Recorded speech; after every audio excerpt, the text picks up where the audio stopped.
be a bodybuilding champion. I wanted to be the best bodybuilder of all times. Dig deep down and ask yourselves, who do you want to be? Not what, but who. I've talked about figuring out for yourselves what makes you happy. You have to figure out for yourselves what makes you happy. You have to think outside the box. That's what I believe after all. What is the point of being on this earth if all you want to do is be liked by everyone and avoid trouble? We have so many rules in life about everything. I say break the rules, not the law, but break the rules. I remember that after I was finished with my bodybuilding career, I wanted to get into acting. I wanted to be a star in films. Everyone had the same mind that it can't be done. Just look at your body. You have this huge, monstrous body, overly developed. It doesn't fit into the movies. But, I didn't listen to orders. These were their rules. I was convinced I could do it. And then I got a big break in Conan the Barbarian. Trust yourself no matter what anyone else thinks. And then the director said if we wouldn't have Schwarzenegger, we would have to build one. Then when I did Terminator, I'll be back. One of the most famous lines in the movie history, all because of my crazy accent. It just shows you never listen that you can't do something.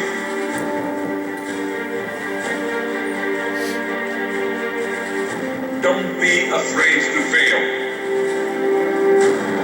Anything I've ever attempted, I was always willing to fail. Don't be afraid of making decisions. You can't be paralyzed by fear of failure, or you will never push yourself. You keep pushing because you believe in yourself and in your vision. And you know that it's the right thing to do. Success will come, so don't be afraid to fail. How many times have you heard that you can't do this, you can't do that, and it's never been done before? So pay no attention to the people that say it can't be done.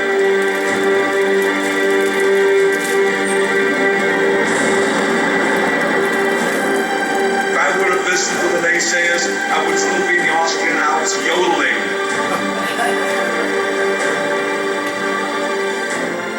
I would never have come to America. I always listened to myself and said, yes, you can. You never want to fail because you didn't work hard enough. Work your butt off. I always believe leaving no stone unturned. No pain, no gain.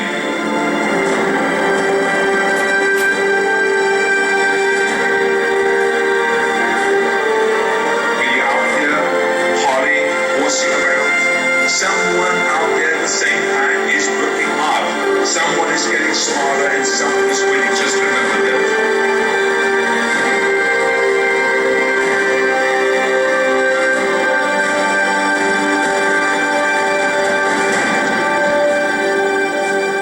You can't climb the ladder of success with your hands in the pocket. Thank you, Arnold. Pretty awesome, wasn't it? Even if you're not a bodybuilder type, to me that was pretty awesome. Couple of lines in there. I would encourage you to go back and write some of those one-liners down.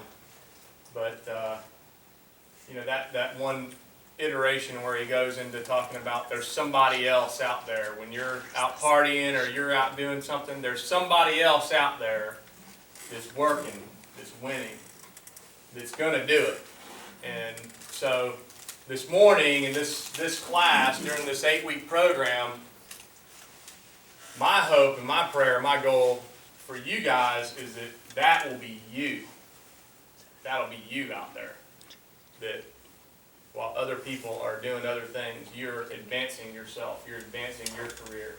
You want it badly and you're going to go after it. And part of that is the fact that you're here this morning. So again, I want to say thank you. If you'll permit me, I'm going to lead us in a prayer before we get started. Heavenly Father, thank you for this morning. Thank you for our freedom and for our health that allows us to be here today. Father, we're grateful for a wonderful industry and for the freedom and the privilege to work in this country, to live in this country. God, I think we take for granted our opportunities many, many times. And during the middle of a recession, it's easy to forget how good we have it.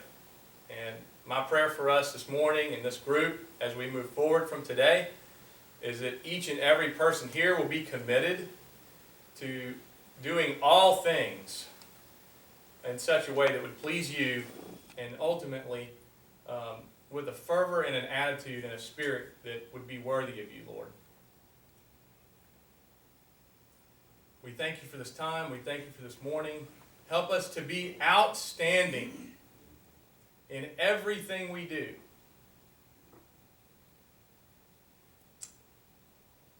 In His name, amen. All right. Thank you. The business of real estate. All right, I'm going to ask a lot of questions this morning. So we're going to go ahead and knock off the cobwebs. We had a little bit of an emotional start, you know. We're going to kind of get going here. I want to ask you, what is a business? Raise your hand. Just one or two sentences, one or two words. We're going to start with, and by the way, nobody's a dummy here. I just thought that was a good, you know, nobody assumes you're a dummy for buying doing something for dummies, right? You just want to learn how to do something. So you go get, Microsoft Word for Dummies or whatever. But what is a business? Make money. Make money. Hey, I like that. 2 words. Actually, he's right. Buying and selling. Buying and selling. Transacting. Correct. Providing service. Providing a service. Thank you. That's very good. All 3 of these are very correct. Okay? Y'all tell me in a second which one you think is the most close to this. This came out of Wikipedia. A business, also known as enterprise or firm, is an organization involved in the trade of goods, services, or both to consumers. Businesses are predominant in capitalist economies, which we happen to be, where most of them are privately owned and administered to provide service to customers for profit. Thank you. You take the cake this morning on that one. All 3 of those are correct, but that's the main line there. We don't do this for fun. Or for an edification, or for necessarily because we enjoy it. That's what nonprofit organizations might be for, right? So, a real estate business is one that seeks to deliver transactional real estate related services, i.e. marketing of homes for sellers or assisting with purchases for buyers, for profit. Would anybody argue with my interpretation of how real estate should fall under the definition of a does that cover most of it? Okay. Excellent. Okay. My goal for today is to help you each understand that you are a business owner.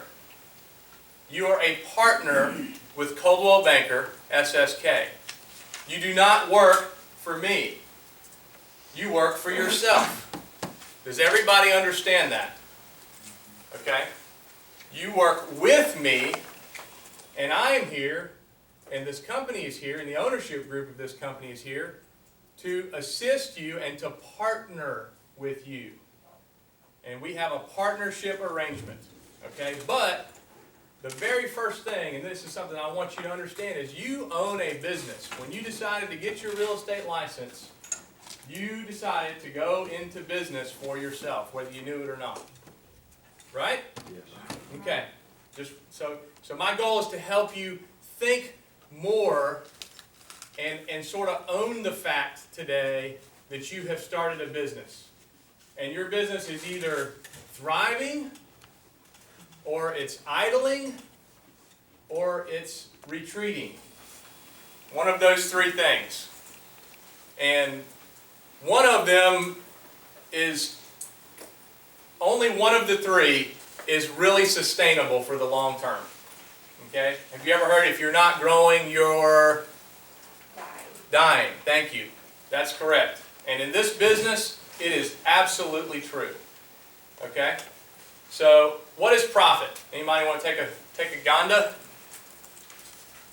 There's not really a wrong answer here, folks. I mean, I just, don't loosen up, relax, just what is profit? Easy question. Oh. After the bills are paid. Thank you. That's pretty much. Over and above cost. Cost is a good word. Okay? In accounting, again, from Wikipedia, profit is the difference between the purchase and the component costs of delivered goods and or services and any operating or other expenses. Does that make sense? So, put another way, income less expenses equals profit or loss. You ever heard of a profit and loss statement? They have the end loss in there for a reason, right? Some of us know that after the last 5 years, but it's in there. So again, that's something we need to know. So basically, again, and this is very simple. This is kind of business 101, but to increase profit, you have to increase what? And decrease or decrease. Correct. It's just simple as that. You want to make more money? Drive more revenue and maintain your cost, or reduce cost and maintain your revenue. It's just as simple as that. Okay? So, moving on. Is that, so far, is any of this, most of this stuff is fairly intuitive, right? Okay, you'd be surprised how sometimes forgetting about it or not thinking about it,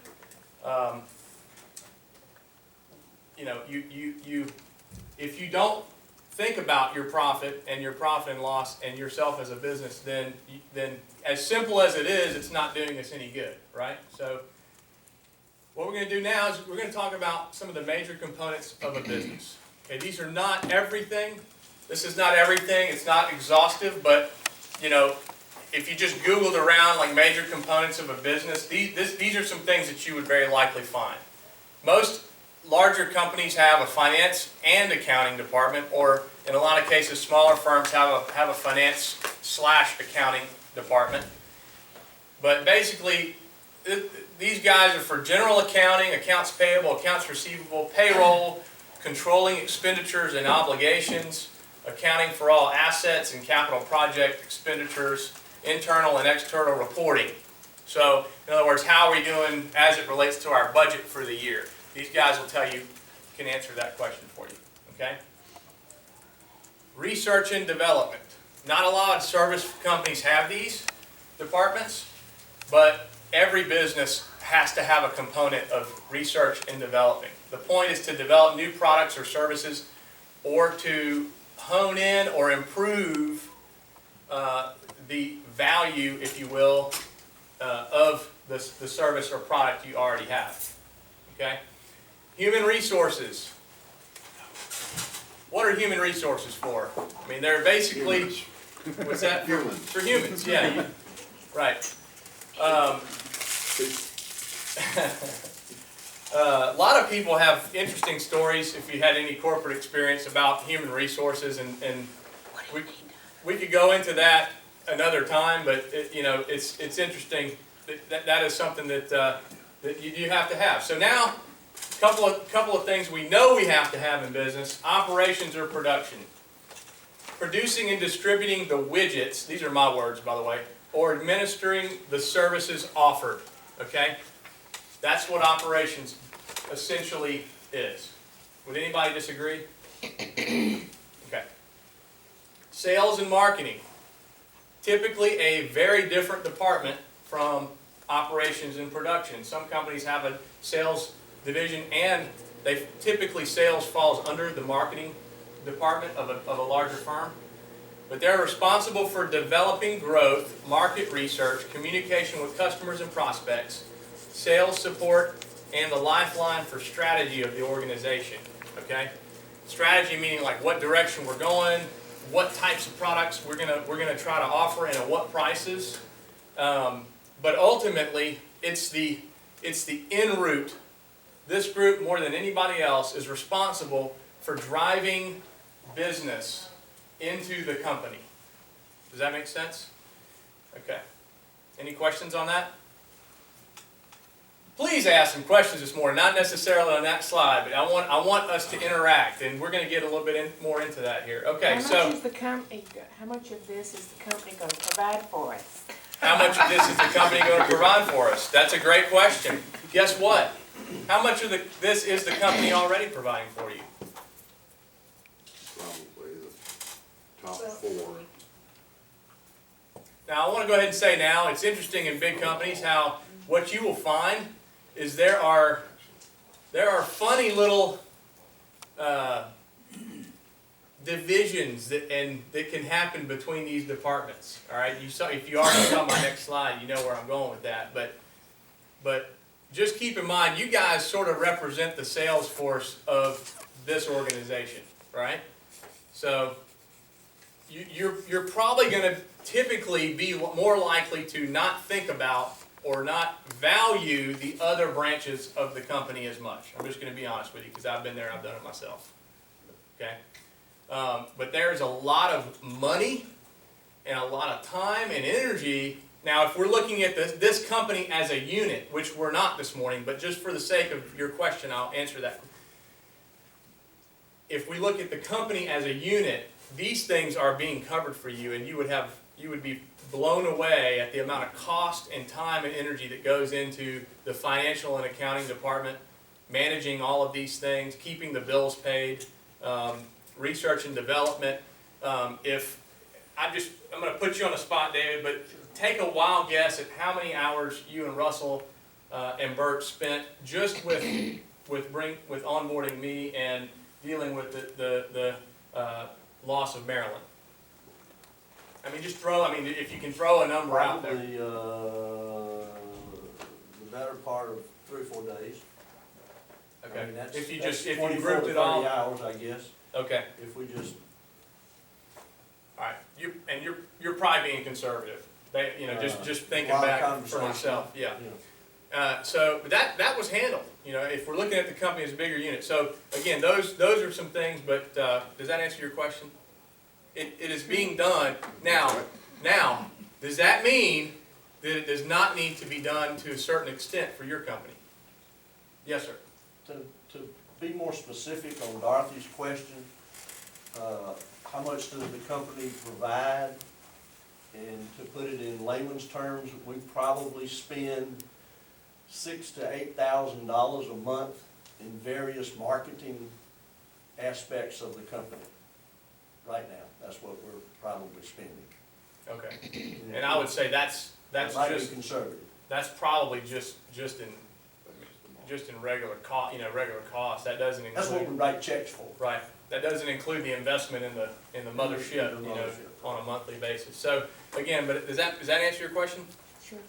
All right. If it doesn't, hit me up after class. You see, this is interesting. Coming out of a big company for the last 2 years, this is probably more funny to me than you. But it's funny. This is whoever drew this was clearly an operations person. Okay? Because I will tell you that from my perspective, it's totally the other way around. Okay? That the operations are the ones that have things easy. Okay? And if you look at them, of course, you ask an operations guy, and it's the salespeople are always making problems for operation. They're always committing to something we can't do, or that we don't know how to do. But anyway, so what's the difference between sales and operations in the real estate business? And I want you to just in general, any answers to that question? Agents versus the staff. Okay. Do you know what you're talking about? Think in terms of your personal business. If you have operations. We provide the brokerage provides some services for you, but think in terms of your personal business. We do it both sides. Thank you. So what's the difference? One only is have to to keep blame it going yourself. and one is to generate. Yes, sir. All right. This is I think your illustration there is right on target. Sales is a lot more fun than having control expenses. that I agree with. And so the people on the sales file are smiling. That I people agree with. Operating are frowning. Until operations fails, Right. and who's the one that has to go and tell the customer that we just Sales. screwed up? That ops guy never will have to talk to him. And that's when I was a sales manager at my previous company, there were a few guys that I called the ops, their leader, and I said, I want your guy to call my customer. Because once he deals with them and he feels the pain of this guy and he gets it in the ear, he's gonna understand where we're coming from better, okay? So it goes both ways, right? You're the one that, Sales side is sales is fun. much more fun, don't get me wrong, trust me, I'd rather it any time of the day. All right, so answer my question here, we did, so the biggest difference, but this is something that people don't really get. If there's one thing I want you to get today, this is really what it is. But operations or production, as it relates to your business, is what? Give me some details. What would you consider the operations side of your business? Contracts, getting Contracts. What else? closings, attorneys. Going to a closing. What? Attorneys, dealing with attorneys. Dealing with attorneys. Inspections. Dealing with inspectors. Marketing, Doing your marketing for your properties. Correct. What else? Prospecting. Prospecting. I'll put that in the same. Hold off on that 1 second. Taxes. Doing your taxes, paperwork, accounting, Expenses. right? Expenses. Okay. Exactly. How about for sales and marketing? If you're looking at your company as its own entity, what does this represent? Being with the people. Well, we Okay. have operations as well as our sales. If operations is handling things that have to get handled, right? Right. So, and we can itemize those. There, we can list them out. I get a contract or I get a listing. What all do I have to do to serve that listing? There's 100 things, right? But you just check them off the list. That's the operations side. So what is the sales and marketing side? We've already answered this earlier. Somebody said it earlier in terms of what sales and marketing's function should be. Prospecting. Thank you. So do you sort of see when you look at your own business, you've got operations, you got the stuff you've got to handle, but then you've got the sales and marketing side of your business, and I'm not talking about marketing somebody's house. As far as your business goes, is marketing somebody's house, is that operations or is that sales? Eh. It's operations. You get a listing, the sales team has done their job. See ya, I'm going party, We're out of here. Operations, it's your job now. You got to sell that house, right? Do you understand? Again, the hat that I'm wearing right now is your company, not what you do as a service for your sellers. I'm talking about your company. Sales and marketing, the point is to drive business into your company so that operations can handle it. Okay? So, does that make sense? It's a very basic concept, but I'm telling you, my experience since, in however many years I've been in business, is that realtors don't get this. Okay? Which one of these two things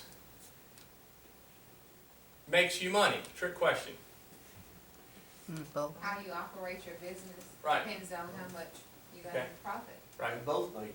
yeah, you know. Which one do we tend to Sales. do if we have one of each to do? If we've got operations Sales. stuff to do or sales, which one do we tend to? Remember, sales being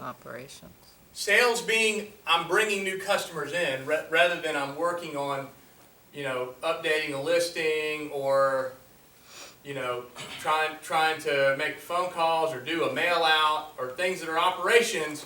What do we tend to do? Operations. What's easier when the push comes to shove? What's easier? Operations. I'm gonna disagree and say it's absolutely operations. Operation is easy to do. It's easier because It's the it busy doesn't work. require the oomph. Okay? It's when I come in, if I just want to kind of, I'll do operation stuff all day long. I'll do it till I'm blue in the face. I'll work on this, I'll update the listing, I'll check to see if this is done, you know, let me look and see how many views I've had on Navica, let me, you know, it's like, you know, let me go do an open houses are kind of quasi, but do you understand my point? Has anybody ever heard the word procrastination? I'm just throwing that out there. But we as realtors, we like to stay in our comfort zone. And for us as a business, that usually means we like to do the things because we like to feel like we got something done today. And that happens more. You're going to get more gratification in that on operations side. Does that make sense? And I will say that 10 times out of 10, at least unless you're just a phenom and you just drink Monster Energy for breakfast, lunch, and dinner, our tendency is going to be towards creating some things that we have to do to make us feel like we did something today. Okay? Whereas what really needs to be happening is we need to be out building our business. So here's the distinction. What's the difference between sales and operations? This is all that you do after you have a buyer or seller. MLS, lockboxes, showings, advertising. Contrary to popular belief, this is not marketing and sales as it relates to your business. Okay? If you're doing this stuff, you are not growing your business. Period. End of story. That's it. Sales and marketing. This is the cumulative and comprehensive body of work that is required to you can tell I wrote this, to communicate the value of your services and procure buyers and sellers into your business. Not Coldwell Banker, your business. Does that make sense? Do you see the point I'm making, the distinction? Okay. I don't want to beat a dead horse, but can y'all see the, of course I'm an excellent lawyer, it says so right on my website. Boy, isn't that the way we'd love to do it? Just to have our website out there and never have to make a call, never have to touch anybody to get business. All right. What is the sales profession? What are some words or things people think about with sales? What are just perception? And I'm giving you some hints here with the pictures, but what are some things that sales? Aggravation, getting on your nerves, Okay. calling. I'll give you one here. So, do we think high pressure? We think kind of like I'm not even going to mention any other professions, but there's certain things come to mind. I almost put a Glenn Ross clip on here. If you hadn't seen that, it's a good old real estate movie, and that's kind of what people think about when they think about salespeople. They're going to call, they're going to be pushy, they're going to keep talking to me until I finally succumb. Do we think persuasiveness, maybe? Or, just sort of the point of sale, like, we sort of kind of an order-taking kind of a thing, where if somebody comes up, is it schmoozing? What is sales? Capitalizing on weakness. There was a professor that a friend of mine had in undergrad who did a whole thing about how, business is basically capitalizing on weakness. Is that sort of your view, that your people have to buy, or and you're just capitalizing off of what they have to do? Anyways, what is sales? Here it is. Professional selling, as defined by the ASTD, is the holistic business system required to effectively develop, manage, enable, and execute a mutually beneficial interpersonal exchange of goods and or services for equitable value. You're gonna have to hand that one out. I'm going to have to hand that one out. Don't. Yes, I will. Everybody will get a copy in a PDF form of this document. Okay. So let's talk about that for a second. What are the key components of that sentence? I'll give you one. Development. Right? Mm-hmm. Right? Okay? That, my friends, is what sales is all about. Okay? And again, you'll get a copy of all this. Here are the qualifiers. These are things that have to happen to meet the definition of a professional selling person. Okay? It's gotta be a mutual benefit, which means what?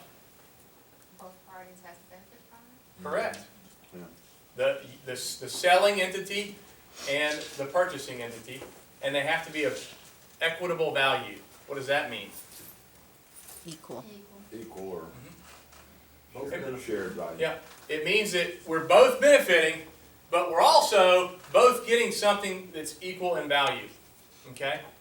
And so those are the qualifiers for what a sales organization should, a sales professional in sales, that's what that is, okay? So we're gonna talk about that in just a second. So how do we do this in real estate?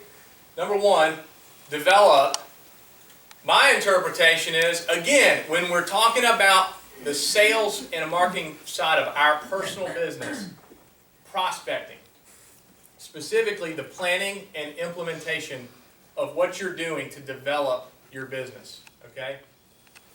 So that you got that, we'll come back in a minute, but, so manage equals prospecting.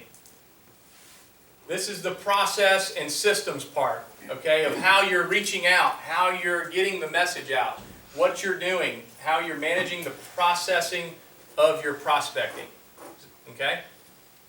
Enable equals prospecting in this business, what we commonly know as prospecting, okay? This is presentations and negotiating, okay? What are we doing when we do a listing presentation? Marketing yourself. Marketing yourself. Remember we covered this in sales meeting a few weeks ago. What do we do as marketers? We have to Show the benefit and value? we have to show the benefit and value, but we have to Sell ourselves. we have to explain and communicate the value, right? Okay, that's your chance to do that right there. But that's also that falls under prospecting as far as I'm concerned. But by doing that, what you do is you enable the customer to meet you at an equitable, mutually beneficial point. Because otherwise, they don't know the value, so they're going to want to meet you down here, right? But once you do a presentation and you explain and you communicate the value is really up here, now you enable them, not you, them, to make you a transaction that is equitable and fair. Okay? Do you understand that the reason we do this is not so that, how should I say? We all have been tempted by discounting our services, right? Well, that is what that's doing is saying, okay, rather than me trying to enable you and explain to you and help you understand the value of where my services are, I'm going to come on down to you and we'll meet right here. And is that equitable or fair? Folks, are we making a living? Are we just killing it getting 6 and 7% commissions? Is anybody rolling in a Maserati out there this morning? Okay? So how in God's name are we going to make any money at 3 and 4%? Okay, so we got to do a better job of communicating the value, and that's part of what this class is going to do. And that by doing that, it enables them to come up to us and make a mutually beneficial, equal trade. Okay? And then execute is all about closing. Always be closing. ABC, right? Because at the end of the day, we got to ask for what? No order. We got to get a what on that piece of paper? That's right. A John Henry, That's correct. an authorization, That's it. everything but a signature. They don't like to sign. Nobody likes to sign. But They'll the tell you, bottom yeah, but when you send that contract over there, but you got to, but the sales is follow through. We got to stay on it and get that signature. So but it's prospecting too. Do you understand kind of the point here? Hopefully y'all are kind of catching my drift. All right, I'm going to talk about key performance indicators because we're going to hit this hard, and then I'm going to move on a little bit quickly. Basically, key performance indicators are how you understand your business, okay? And it's how you will find whether you're going forward or backwards or what's what's working and what's not. There's no such thing as a profitable business or a good business where someone doesn't know the numbers in their business. And by numbers, I mean you have to add a little bit of complexity into your understanding to fully acknowledge what it is that you have to do. Okay? If it were just totally simple and intuitive all the time, which sometimes it is, okay, but sometimes it's not. So we're going to talk about the KPIs, and we're going to go through, and by the end of this course, you guys need to know your numbers. You need to know what your KPIs are for your business. So let me ask you, what are some KPIs, simple or complex or whatever, for this business? Throw them out there. Like how many people you're gonna contact in a week? Okay, all right, that's a good one. How many people you're going to contact in a week? And that's something that actually comes as a result, in my opinion, of knowing other KPIs. But you're dead on. In fact, you're like several slides ahead of me right now. But what else, guys? What are some key KPIs? What are numbers that tell you how your business is doing? How many Production, buyers or how many units. listings? Units, okay? GCI. GCI, thank you. In fact, that's the first one, so I can go ahead and roll it. GCI. What else?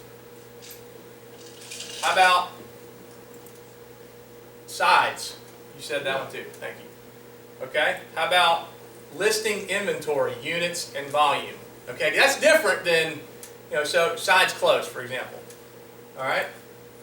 List to close ratio. Right? If you list 10 houses and you close 0.5% of them, okay, that's important to know. That would indicate to you what?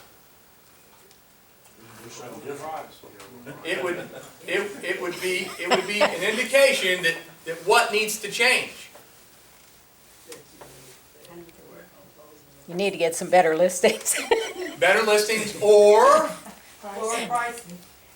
you're Price. typically coming in too high on your listings, because folks, even a doghouse will sell at the right price. Okay? All right?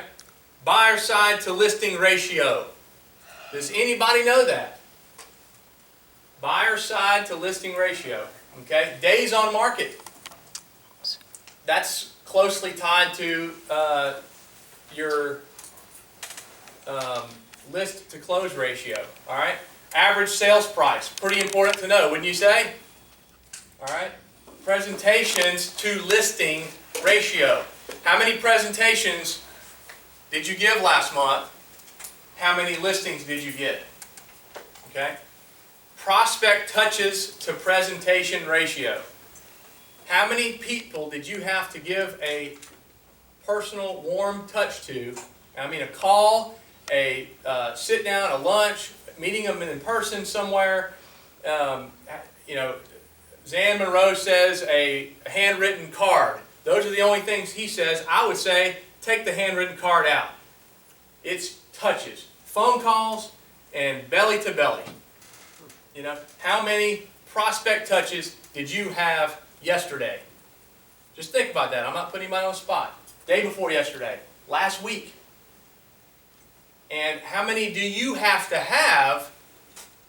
to get a listing presentation, to get a closing? You see where I'm going there with that? What are some others? Anybody got any others that I've jarred your thoughts here? Okay, we'll keep going. I've got to keep moving here. Here's a couple of things I want you guys to research this week. We're going to talk a little bit about the first one.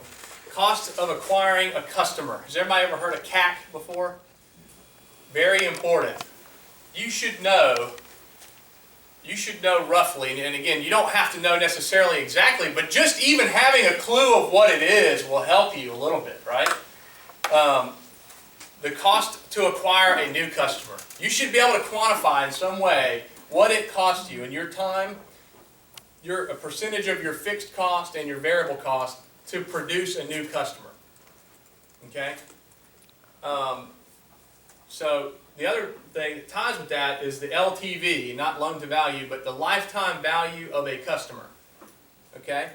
Who from previous weeks remembers how many times NAR says a person how many homes in a lifetime a person will own? Close. 7. 7 homes. Okay? So I'm gonna leave this kind of hazy because we're gonna have some homework and some extra credit that was gonna talk about this, but here's the bottom line is, this is just a very basic algebraic equation, right? You gotta solve for x, right? How many of these dollars, these $100 bills, does it take to get us sold? We should know that, all right? You probably can't read this because I can barely read it, but this is an article by Inc. magazine, and I just highlighted a part of it that says, Bain & Company famously wrote that it costs 6 to 7 times more to acquire a new customer than to retain an existing one. Though you probably can't invest in loyalty like a Fortune 500 company would, there are steps small businesses can take to begin loyalty marketing. Okay? So again, those 2 slides, the last one and this one, are related. And I want you guys, I'm not going to do this one for you. I want you to think about how these are related to your business and what the value of each one of them is and how important they are. And we're going to talk about that a little bit more next week. But here's the question.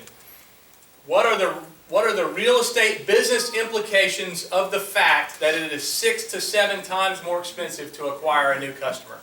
And I will say very quickly, if somebody wants to be a smarty pants, go right ahead. Raise your hand if you think you know the answer to my question. What was the question? What are the real estate business implications of the fact that it is 6 to 7 times more expensive to acquire a new customer? What's the point of that for us? What should that tell us? You gotta have more. Keep your It's own far more repeat business is where you want to have. far more advantageous to stay in touch with your circle of influence than it is to advertise and get new customers. Very good. So here's what I want you to do. Going back to this one, think about that LTV, but I want you to think about that from multiple angles. The lifetime value of a customer. Is a customer of yours, is their only value limited to however many more of that 7 homes they're going to buy or sell? That's what I want you to think about. Let me say, don't answer this. I want you to think about it this week. Is the value, the lifetime value of a customer limited to, let's say you pick them up in sale 2 or 3, and so they've only got 4, 5, 6, 7. They've only got 4 more sales. So is the value to you of that customer only limited to those 4 more sales if you can get them? Okay, I see some of y'all already kind of picking up on where we're going with that. Okay, the definition of, we're going to talk about inventory real quick. Very important part of business. Any questions up to this point? Okay, we'll have time for more questions later. The definition of inventory: the raw materials, work in process goods, and completely finished goods that are considered to be the portion of a business's assets that are ready or will be ready for sale. Inventory represents one of the most important assets that most businesses possess because the turnover of inventory represents one of the primary sources of revenue generation and subsequent earnings for the company's shareholders and owners. They have a metric, inventory turnover, that is one of the big ways that analysts value stocks at any given time, is how their year-over-year turnover of inventory is doing. So are they turning inventory more quickly this year than they were last year? And anytime a company, so essentially, but now in other businesses, inventory acts a little bit different. What's our inventory, first of all? Homes. Homes, thank you. All right, so what's the advantage of inventory in real estate sales? Most companies, when they're gonna warehouse some inventory, You don't stock it. see what these guys have done here? I don't know if y'all can see that. You don't But warehouse yeah, so, It doesn't so cost. in order to get this inventory, what do they have to do? it, purchase. they had to lay out another asset, Okay. cash, and in the debits and credits, it stays on the asset side. It goes from cash to inventory, which is still an asset, okay? Do we have to do that? Somewhat. Good, okay? The easy answer is no, we don't, because we don't pay up front to buy our inventory. The more complex answer is yes, we do, because it cost us what to get a listing? At a bare minimum, it costs us what? Time, thank you. Your time is valuable, right? So if we're not investing the asset of cash in order to accumulate inventory, what do we have to invest? Time. And would you say we probably have to invest more of it than most companies because of the fact that we're not buying our inventory? Does that make sense? My broker told me years ago, this was one of the biggest things that got me into the real estate business, is you own 7% of that person's property. They're paying the principal, interest, taxes, and insurance on it every month. You own 7% of that person's property. And as a listing, that's what you do. So think about, just get back to the ramifications and what can happen in your business if you have some inventory. I mean, I'm just saying, how many times does 7 divide into 100?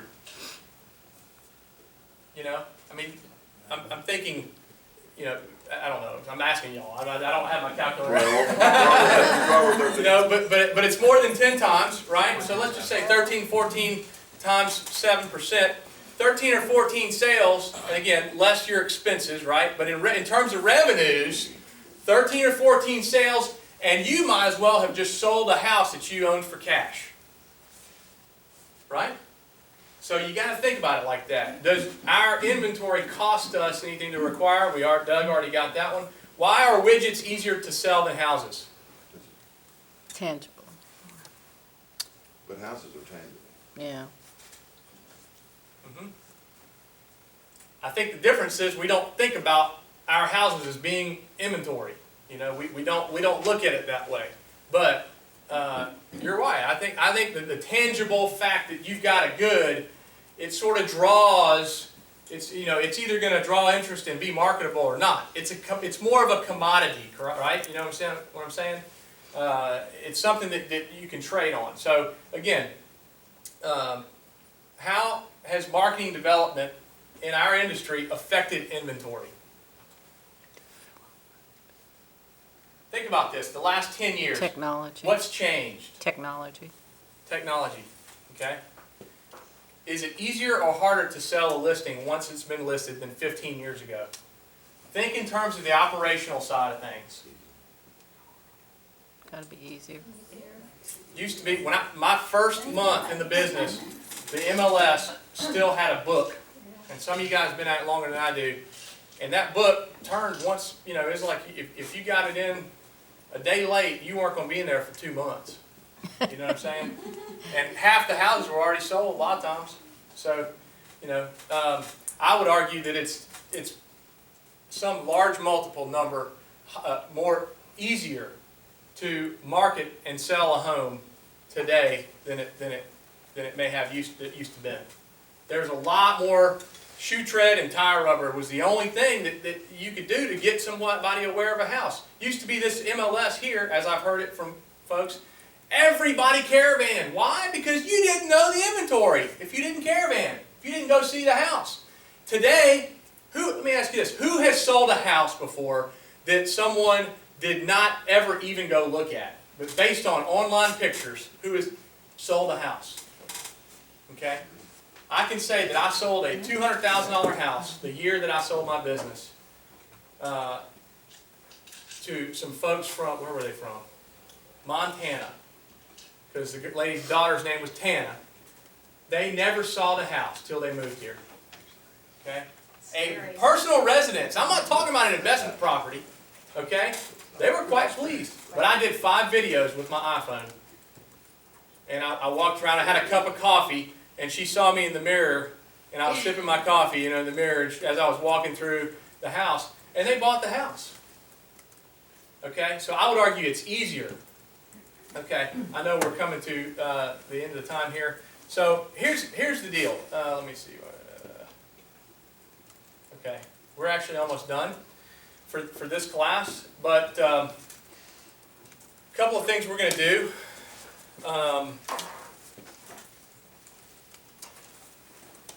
Very quickly, what I'm going to do is, who has Microsoft Excel?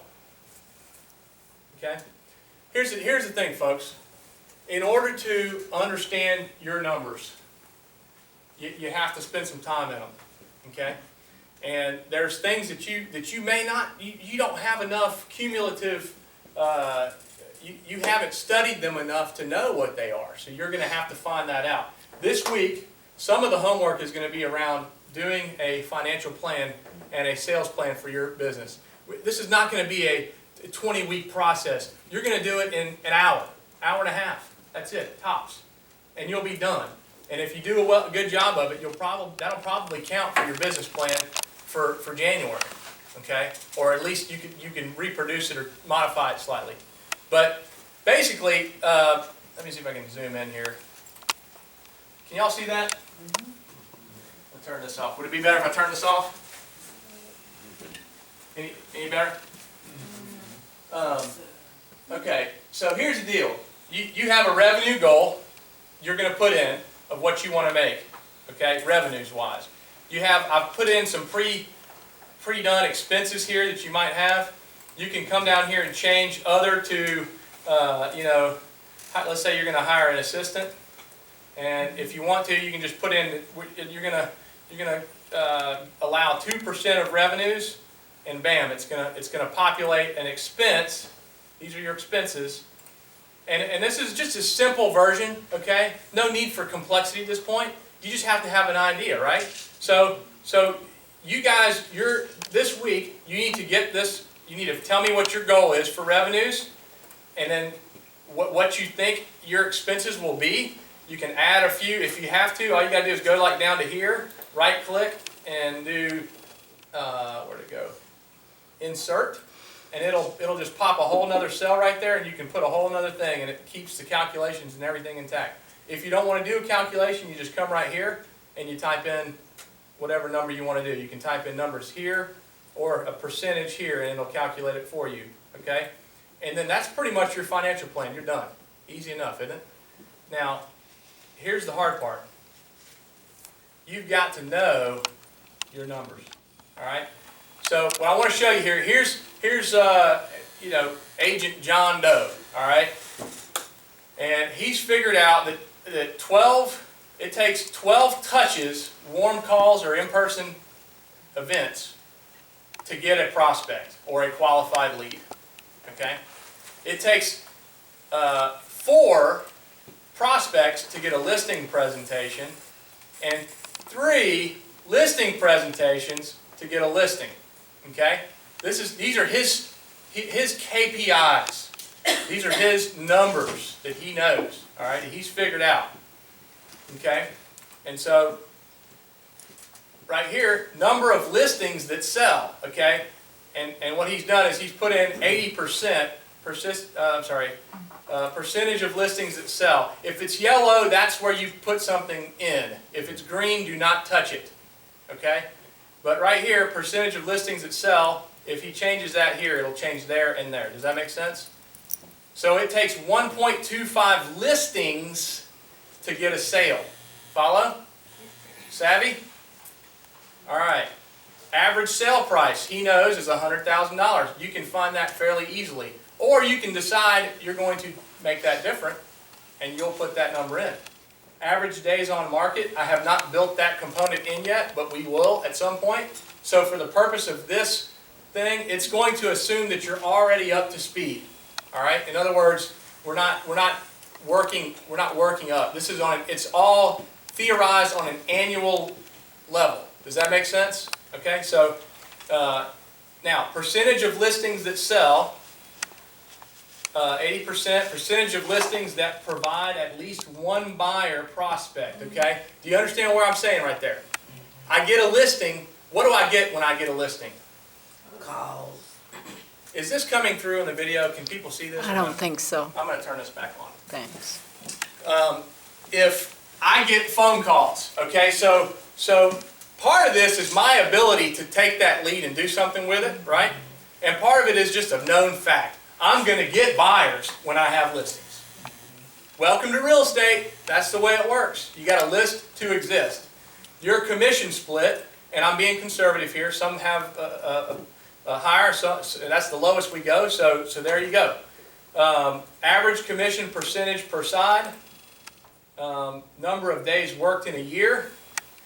Okay, then that computes down to average comp to agent per side after the royalties. Okay. Number of sides to meet your revenue goal will automatically output. Okay? Number of touches per sale, listing and sale. Now that's, what that does, you'll see a formula there. Please do not mess with that formula. Probably should, I'll actually lock these cells before I send this to you. Okay, so you can't screw it up. But basically what that does is that ties in the fact that those touches will lead to a sale, and based on the percentage that you say will turn into a buyer prospect, 80%, and the percentage of those buyer prospects, if you look right here, that turn to a sale, which is 33%, it will tell you that your number of touches for a closing, list or sell combined, is 132. Okay?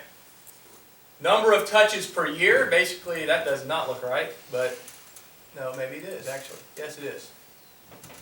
4,681. Number of touches per month needed, 390.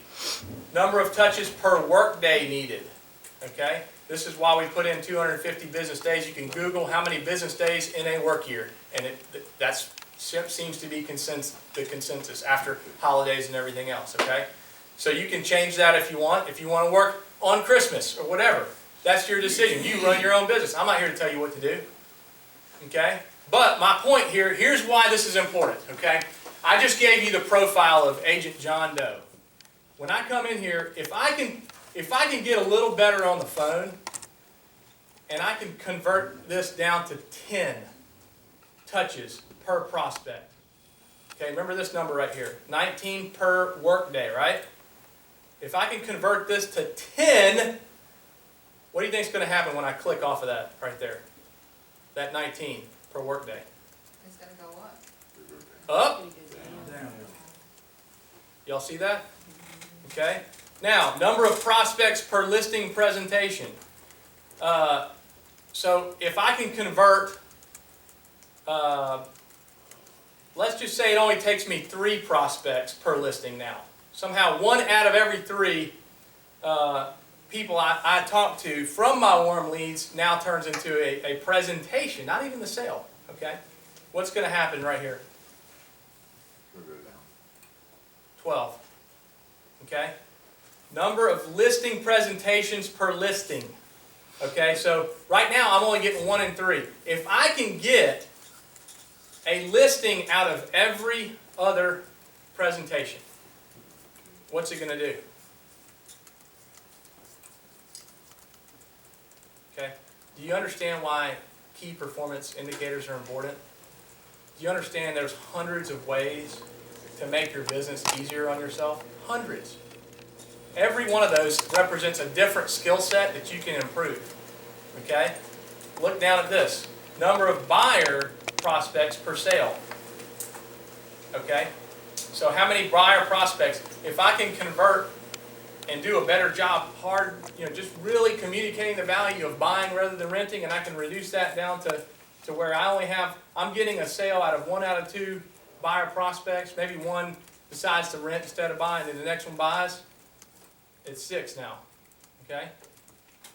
Let's say I want to target a neighborhood, and it's going to be it's going to raise my average sale from 100 to 150. If I can list the properties that I want to list in there, what's going to happen to the average comp to agent per side? What's going to happen to the number of sides to meet revenue goal? Okay, let's see. It went up. Sides went down. Okay? Make sense? It didn't affect how many touches, because you still have to do, you still have to make the touches, all right? Okay, so then your average commission split, if I can somehow start commanding 3.5% for my services because I'm just bad and I'm worth it, okay? What's that going to do to your average comp to agent per side? Okay, you just gave yourself a raise, baby. About time to get paid, and your number of sides to meet just went down. Okay, does that make sense? Number of work days in a year. If you don't like making 4 touches per day, and you'd rather spread them out, let's work an extra 15 days, and now you're down to 3. Okay? Now again, this is theoretical, but it's very real. And anybody that's become successful in this business already knows this. They figured this out. Do you think they want to tell you? No. They're doing this too, right? Or maybe they're not.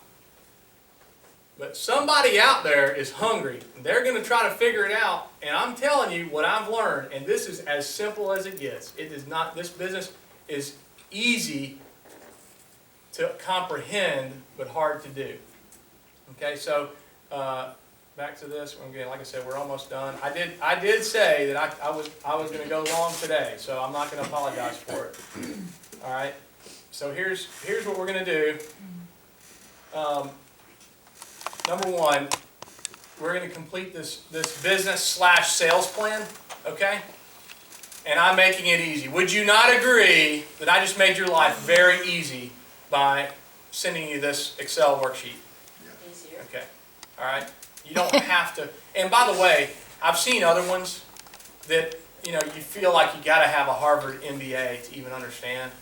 To me, this is as simple as it gets. Now, if we wanted to make it more complex, what we could do is we could start tracking, and you're going to have these track sheets. Do you mind handing these out for me? We're going to have these track sheets. You could start tracking specifically, and I can help you guys do this. If you want to build some complexity into your metrics, you could track for sale by owner touches versus sphere of influence touches, right? Because your success rate might be different. Would we agree? Yes. For the purpose of this course and getting us to do what we need to do, I've simplified the touches into just flat out touches. Because frankly, sometimes complexity takes time. It takes more time than it's going to benefit you. Okay? So I'm making it easy, and I think you will understand that. And again, but I want to know what that form, when you give it back to me, is going to tell me is how much does Dorothy Mitchell want to make this year? Okay? It's going to tell me, how much does Wendell want to grow his business this year? Okay? And it's going to tell me you've thought about how you're doing already and what areas you need to improve in. So you got to know your metrics. This week is all about knowing your metrics. Your business levers. Levers are something where you push down on it. It's like when we were changing those numbers. Those are levers. You push down on something and something else changes. Okay? You have to know what those are in this business. All right? You got to make enough calls. Here's part 2. You have to make enough calls to determine a success ratio for touches to prospects and prospects to listing presentations this week. And I have commandeered, and another way to say stolen, a piece of somebody else's intellectual property. It's really not, but I want somebody to help me pass these 2 out. Make sure everybody gets one of each, please. But basically what that is, in fact, give me one real quick if you don't mind of each. These are forms that are going to help you figure out those 2 ratios, okay? One says, good morning. Is this Bob? This is George with Coldwell Banker SSK Realtors. I see you're selling your home. Have you had any interest? I'd like to offer you a proposition. I'll prepare a CMA for you at no charge if you'll consider me. I'm sorry. Yeah, if you'll consider me, should you decide to list with a realtor, please practice the script before you call. That would not be good if I did it just like that, of course. But when would be the best time for me to drop it by tomorrow, 6 or 7? Okay? I will permit you to make a minor change or two to this. But there is a point, people. Here's the deal. Think of this as a laboratory experiment, not as like the real show. This is like the preseason game. Okay? Do this not to necessarily get the listing. You want the listing, of course. Do this to understand and to get better and to kind of, to where you can trust me when I tell you, you can be one of the worst salespeople that you know. And if you do this enough times, you will be successful. You will have a success ratio one way or the other. Find it, and then we will work on improving it. Does that make sense? But in order to know how many contacts or calls I have to make to get a qualified lead or to get a listing, I've got to do the work. So your homework this week is to come back with a listing appointment, and I want to see how many people you had to touch. And then touching means you pull somebody aside at church and you say, and you accidentally forget to take your badge off when you walk in. Hey, by the way, I'm in the real estate business. Do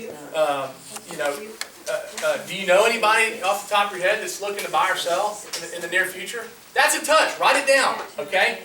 Calling it for sale by owner. That's a touch, okay?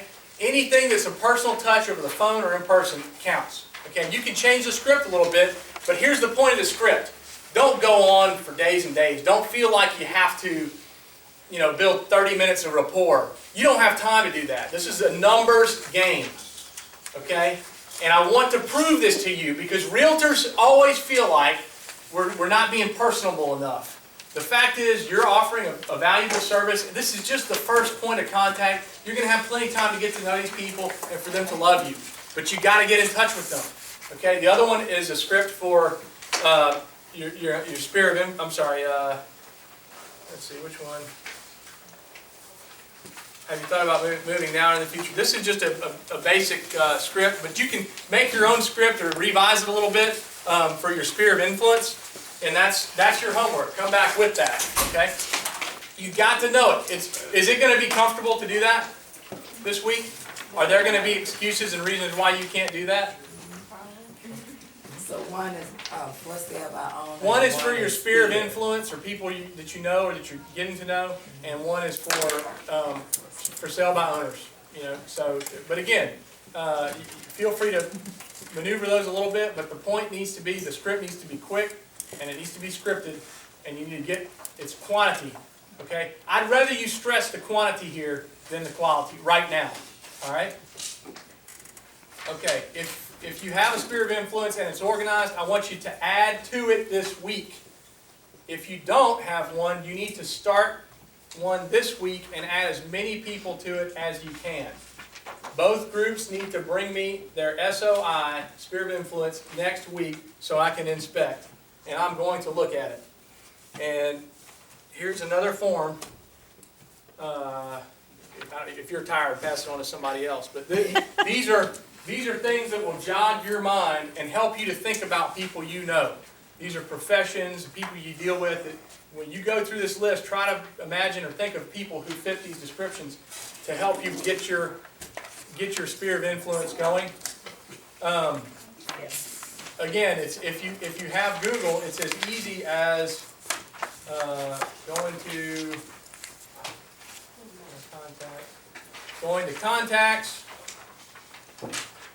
and you can go down here and do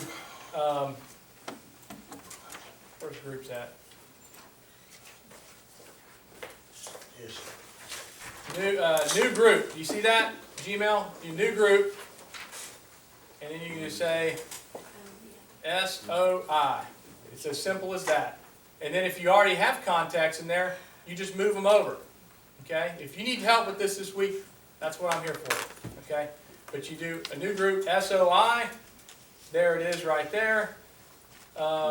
I'm going to go to my contacts and I'm going to add Abe Abdulhaman, who happens to be an engineer in the Athens area. I'm going to take him, I'm going to open him up. I'm going to go to groups and I'm going to put him in SOI because guess what? He is somebody who I know who will most likely right now know at least 2 or 3 people that are looking to buy or sell a piece of real estate.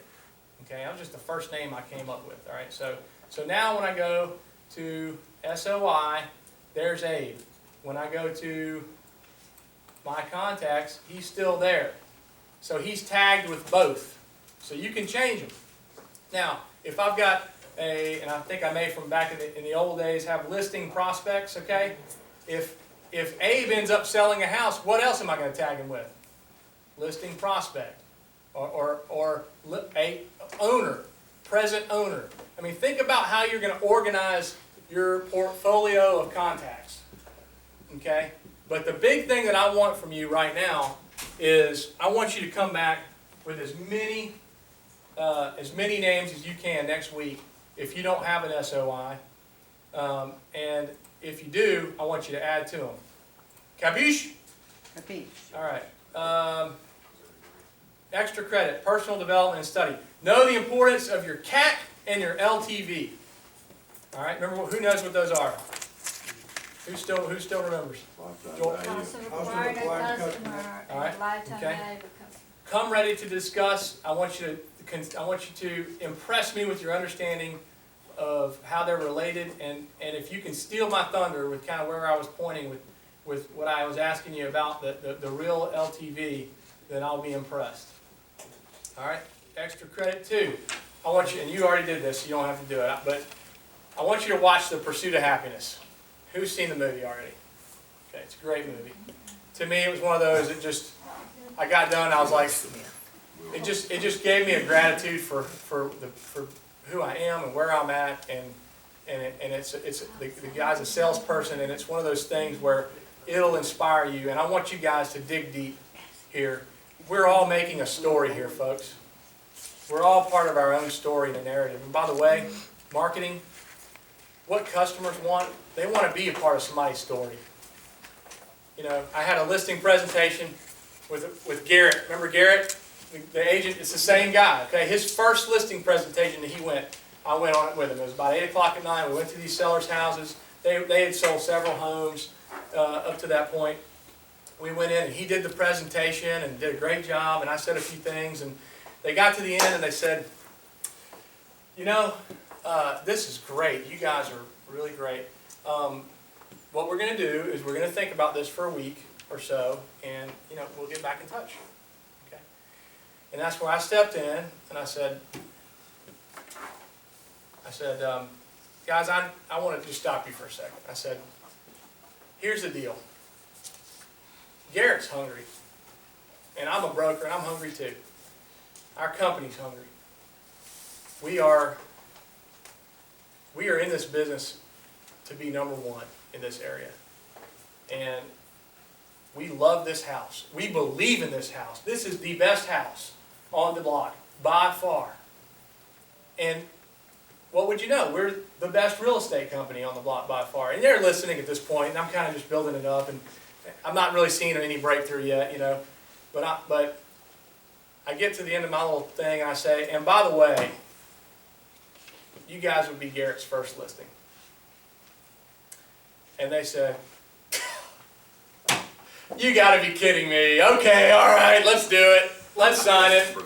And the guy gets up, and he's like, you guys want a Bud Light? You know, what do you know? I'm not kidding you. What do you want, wine? You want a Bud Light? And we spent about 20 minutes there just drinking a beer and hanging out and talking, and it was like a breakthrough. But why?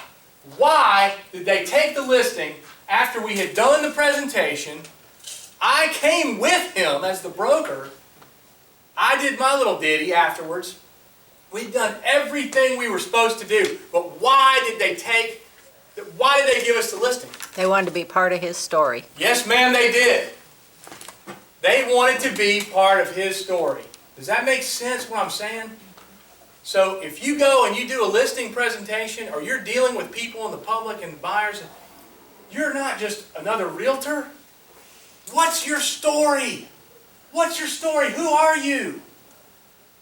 Why do you want this? Why do you want their business? That's what people want, folks. They want to be part of a story. Don't you guys want to be part of the story of Coldwell Banker being the #1 company? If we were already the #1 company, it would not be as good a story, would it? Right? Right. But it will be in a year, 2 years, whatever it takes us. Do you see where I'm going with that? So I want you to watch a movie. If it's not Pursuit of Happiness, watch something that will help to motivate you, because you will lose motivation this week. And how we'll know it is if you're not here next week, or if you don't get your stuff done. Okay? If you don't get your stuff done, because I have made homework. It's not easy. You can't just cakewalk. You guys watched Zan Monroe's video that there was no follow-up. There was no drill sergeant. Well, I'm your daddy now. All right? So here's the thing. I'm talking to David. We're going to come up with some awards. We're going to have awards for most listings taken during the course. Must be from prospecting. HUD, Fannie, Freddie assignments do not count. All right? Or if you've got a builder and it's current business and their processes that they list with you no matter what, that doesn't count. In other words, if the heavy lifting was already done for that listing, you cannot count it. Do you understand? That's fair. All right? Most additions to SOI during the course. Okay? Most additions. I don't care if you have 400 already. If you come back and you have 800 and the next person in line has 799 or has 399, you win. Does that make sense? But the most additions to SOI. Yes, ma'am. Most agents in here do not have a written sphere of influence, so I don't want them to feel bad that they don't have one, but I know for a fact that most of them don't have one. Hey, that's why we're here. And that's why what- we're so- here. I knew this already. Yeah. The production told me that. You didn't have to tell me that. Our level of production in this company told me that. I'm just saying. All right, so most listing presentations. Okay, that's another lever. So you may not have as many SOIs, or you may not have to have as many phone calls out, but you might be a really good converter, and that will come in handy. All right, best success story from class-related material, starting today. So what I want you to do is think about, separate the body of work of what you're going to do for this class from what you've been doing normally. Okay, and I'm going to take you on your honor that when you have a ridiculous success story, and I will tell you this, over 8 weeks, everybody in here should have at least one story that you will be telling for years to come from this class. Some crazy seller that was never going to give you the time of day, but you just kept after them all 8 weeks, and all of a sudden, you know, the last minute, they listed with you for some reason. You know? Whatever. Something cool. All right, so the best success story, and I hadn't figured out how we'll vote on that yet, but we're gonna figure it out democratically and agree. It won't just be my decision, all right? The coolest direct marketing plan or piece. Now, some of this is pulling from stuff we'll talk about in later weeks, but something that's cool, that works, that, you know, that I want you thinking, and so the coolest direct marketing, and again, we'll cover some direct marketing, and it's not just a piece, but it's a plan. Does that make sense? All right? Most improved realtor. That's something we're going to vote on as a group during this time that we're doing this. At the end, we will have a most improved realtor. We will all vote on them, and that will be one of the most honored of the awards. Team awards. I am going to figure out a fair way to do teams with this group, okay? And we're going to have the red and black, like Georgia does the red and black. You know, we're all on the same team, but it's red and black, okay? We're gonna do that. We're gonna split up, and we'll have a team award based on who does the most volume, okay? And maybe we'll do sales too, but I'm thinking listings, because right now inventory is down 20% year over year from last year in the real estate business in general. So the name of the game now is having listings in January when the market starts to pick back up and when we get into a new selling season. Does that make sense? So that's pretty much it as far as that goes. Couple quotes for you and then one video and we're out of here. Sales are contingent upon the attitude of the salesman, not the attitude of the prospect. Okay? Hear me now, believe me later. That is the case. The difference between try and triumph is just a little umph. Okay? Think about this week. It's very true.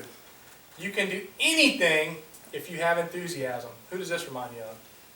Enthusiasm is the yeast that makes your hopes rise to the stars. With it, there is accomplishment. Without it, there are only alibis. All right? We'll watch this and then we shall be. Please, Lord, let it work. I'll be around after for questions.